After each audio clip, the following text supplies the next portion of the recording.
Hip-hop since 1987.com.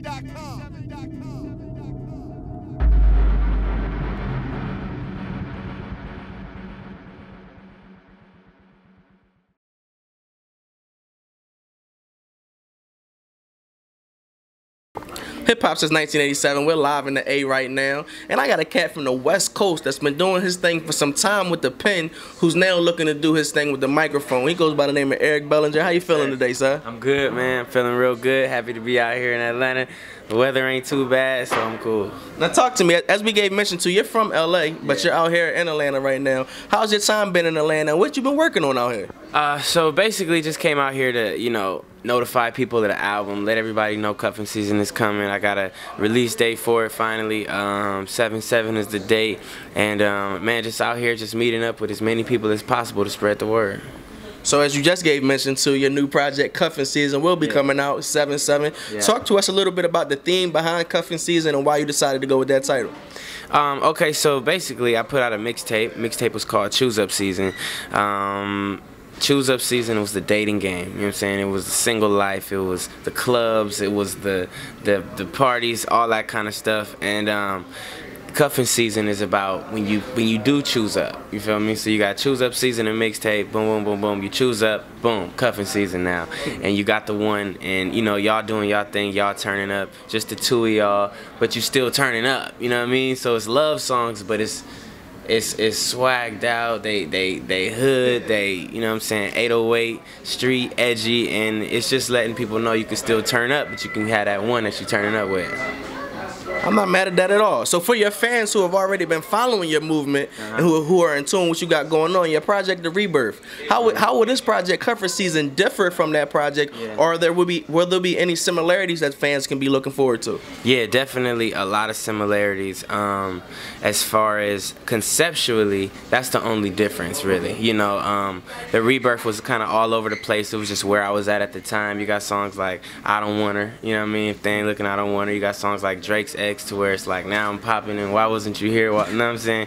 You know what I mean? So that was the, basis of that one. Catch-22, all these different, breakup songs and love songs, and, you know what I mean? I was just going through it during that time, and now, conceptually, where I'm at, I'm just in love, you feel me? So I'm singing about that in the songs, but it's the same format. The Rebirth was a double disc CD. It was 16 songs on each disc, and this one is the same thing, except I'm releasing them separately. You know what I mean? I don't want to overwhelm people too much. They can't miss what I'm doing with this situation here. So I'm going to put out part 1, 16 songs, and then I'm going to put out part 2 shortly after. Now, a lot of people might be sitting here and they're wondering, like, wow, this cat, his voice sounds familiar, but why should I go pick up his project? What do I need to do? For those who may not know, you have an extensive catalog. As I gave mention to as we opened the interview, you've been doing your thing with the pen for some time. So why don't you just, for a minute, brag and boast about some of the artists that you've worked with? I ain't got no problem. When somebody asks you to do it, it's like you get free reign to just toot all day. So I mean, I've written.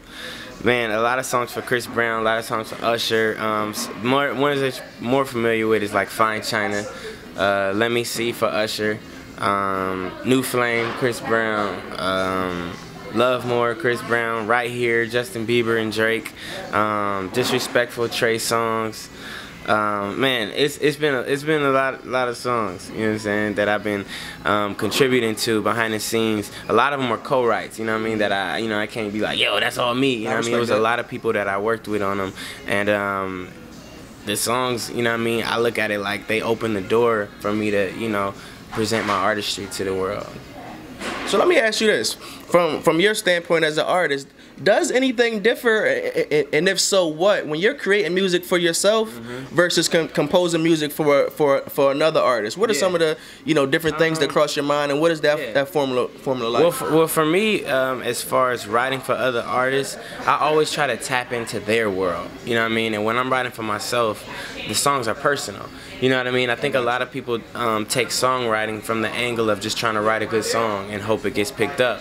But I'm catering songs the same way, people would tailor a suit to a body. You know what I mean? I'm writing songs that, you know what I mean, Usher is like, he can't deny. It's his life, you know what I mean? So when he hears it, he automatically hears the connection, you know what I mean? And it makes him want to, you know, record the song, as opposed to just like, man, that song is cool, but I don't relate to it. I don't connect to it. So I make sure if I'm writing it for myself or any other artist, I make sure that the song is tailored to them. So who have been some of your influences in music? You know, from coming up when you began to listen to music and fall in love with music, even currently, who are some of, you know, some of the people you may listen to or influence, or you tap into their sounds when you're looking to get into your creative realm? I would definitely say Usher is one of those guys, you know what I mean? Just growing up, being able to sing myself, you know what I mean, and just loving R&B, and Usher pretty much just being a staple and being the, you know what I mean, the blueprint for a successful R&B artist, you know, from the choreography to the charisma on stage to the vocal abilities to the runs and to, you know, just how well polished he is in interviews and everything. You know, I really pay attention to detail, and I think Usher was one of the ones that definitely got me started in, you know, wanting to be a musician. And I think currently Drake is somebody who I look at and just really admire everything he does, you know what I mean, from the raps to the R&B songs, just his versatility to be able to switch up and stay current in the climate. I think it's incredible. Now, I also want to dive into your personal for a brief moment, because I understand that you've just entered fatherhood. Yeah. Congratulations on that. That's definitely a big step. Damn sure congratulations on that. How has that affected your sound or your music? You know, how has being a father affected your career, your craft, and, you know, this project that you got coming up?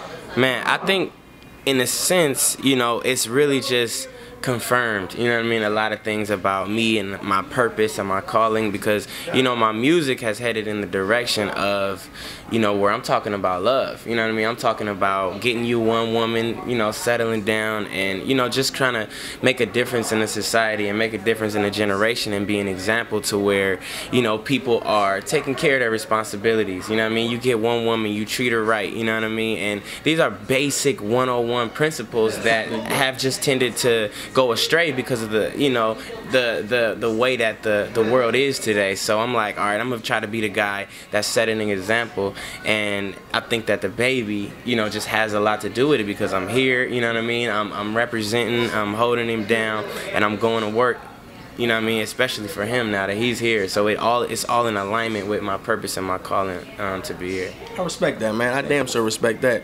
So let's talk a little more about this project, Cuffing Season. Talk to me about some of the production that'll be on the project and any features, if any, some of the people that you may have worked with. Yeah, definitely, man. Got a lot of great music on the project, and not too many features, but the features that I do have are imperative to the songs. You know what I mean? Like for example, I flipped Creep, you know, the TLC song, and you know, they used to say, you know what I mean, so let's creep, keep it on the down low, and now I flipped it to say I will never creep on you, and I actually got T-Boz from TLC on the song. That's major. You know what I mean? So it's like, it makes sense. Then I got another song called Turn Down For You. Turn Down For You, everybody's saying turn down for what, turn down for what? Song is called Turn Down For You. And I got Tank on there, because Tank is also, you know, married, just had a kid, you know what I mean? So it's like all the features are things that people, you know, it's believable. It's not just like, hey, hop on this song. It's like, okay, I see the significance and the reason why he chose that person. Very dope, very dope. It's just, I don't know, I look at it like, man, when you making music, you have to make something that's organic, otherwise it won't spread, you know what I mean? Like, I got Boosie, I even got Boosie on the song, and crazy song produced by DJ Mustard. Y'all gonna hear it, it's crazy. So we know we got Cuffing Season to be coming out 7/7, the first part. Yeah. You're going to let this marinate before you put out part 2. Yeah. We know you're a father. Once again, congratulations on that. So things will be moving forward with that in your personal life. Yes, sir. But as 2015 continues and we look forward to get out of halftime and move into the third quarter, what else can we expect from Eric Bellinger? I'm definitely doing some tours. Got overseas tours lined up for July and August. So I'm going to be out, you know what I mean, just spreading the word, promoting the album, doing shows. Got more videos on the way. Got my artist A-Rock, who I'm about to be pushing real heavy. He's a rapper. He's actually featured on 2 of the songs on Cuffing Season. And you know, we just decided. Yeah, he's from the West Coast. He's from Inglewood. His name is A-Rock once again.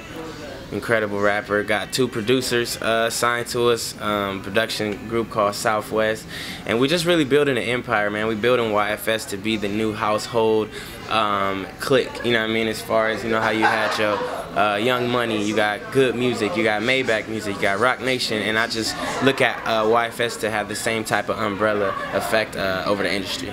Very dope, very dope. If folks want to stay in tune with your movement via social media, how would they go about doing so? Oh man, everything is just my full name, Eric Bellinger, EricBellinger. So that's twitter.com/Eric Bellinger, Instagram.com/Eric Bellinger, and ericbellinger.com. You know what it is, hip hop since 1987. Your man El Dorado, we live in the A, 7-7. Make sure you're one of the first people on iTunes. Cuffing season, get this man project, support his efforts, support good, genuine music, and we'll keep sending you and keeping you in tune with what this brother's got going on. Yeah.